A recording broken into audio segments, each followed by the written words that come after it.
Au Cambodge, une dynastie s'installe au sommet de l'État. Le premier ministre cambodgien Hun Sen lors d'un déplacement à New Delhi, Inde, le 24 janvier 2018.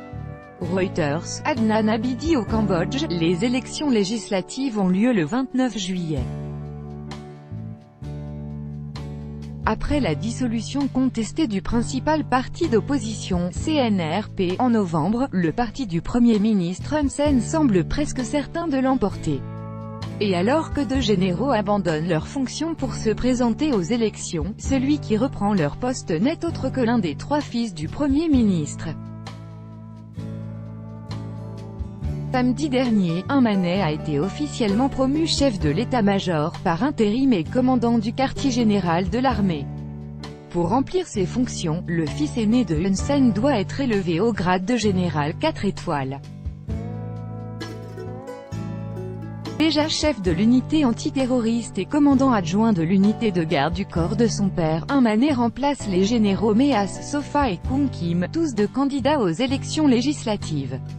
Kun Kim fait partie des 12 généraux ciblés par le dernier rapport de Human Rights Watch, qui dénonce des violations des droits de l'homme commises par les forces armées, proches du Premier ministre.